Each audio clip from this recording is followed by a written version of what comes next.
That would hook on behind your ear? Yeah, like this? Yep. This, okay. 22 little electrodes that are sending electric signals directly to your auditory nerve. All right. So directly into your brain, effectively. Right.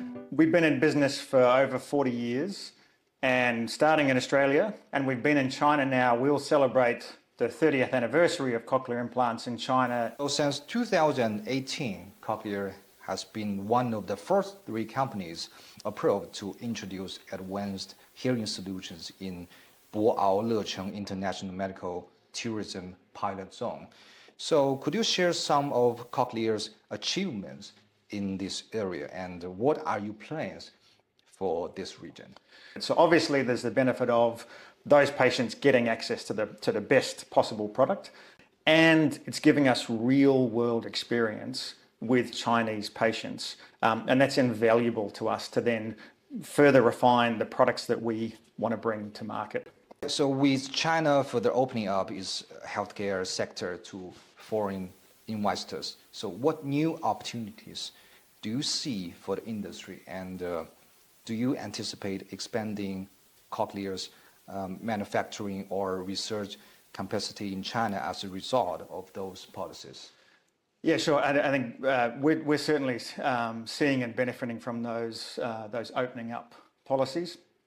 Again, we see a very large unmet need still globally and also in China. Now, the good news is the majority of those people are being found and treated today, but there's still more work to be done there.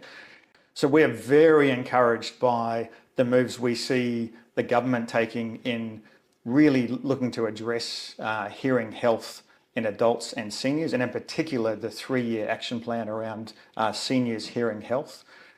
We know that if you can intervene for people who need that treatment, if you can intervene with a cochlear implant, we know you can reduce issues like dementia, depressions, falls. So you can help those people live a much richer life.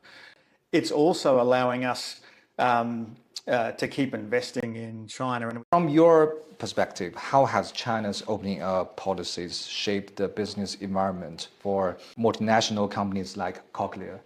And what benefits has this brought to foreign businesses?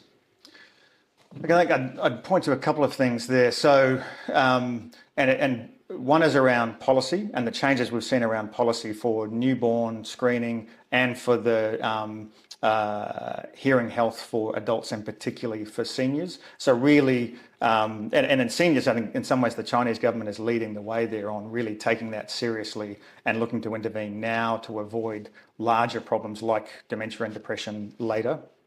And certainly as we established the Chengdu site, I think we started that in about 2018 and completed it a year or two ago. One of the things that really helped there was the support we received and both the support and the speed of approvals in having that development go through really made that a much an easier experience, and it encourages us to do more. And so if we look at that experience, we look at the policy changes, and we look at the growth trajectory to date. China is now our number 2 market globally, and we fully expect it to be one of the fastest growing. So how does Cochlear anticipate the future economic growth of China, and what are the expectations for the future development of Cochlear's business in China? We see a very bright future here, and we are excited about it. We see the policy changes around newborns and seniors, again being in a lot of ways world leading, particularly in that seniors space, to try and mitigate some of those issues on dementia and depression.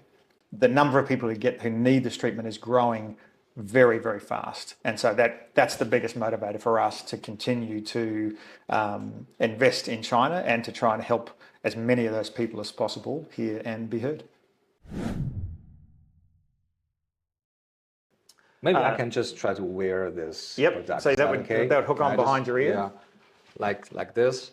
Yep. Like this, okay. That's, all right. After this, the patients can hear. Inside the cochlear structure in the skull, and there's 22 little electrodes that are sending electric signals directly to your auditory nerve. All right. So directly into your brain, effectively. Okay. And so that allows us to bypass the problem area and get the signal from the outside directly to your auditory nerve into your brain. That's a really cool projection. Yeah, it's a very cool that's pretty piece of cool, technology. One of the things that would be good to emphasize is just the importance of treating this issue fast. And we talk about it being early intervention. When a baby is in the mother's womb, actually the ear and the auditory functions are developing and working at 2 to 3 months before the baby is born.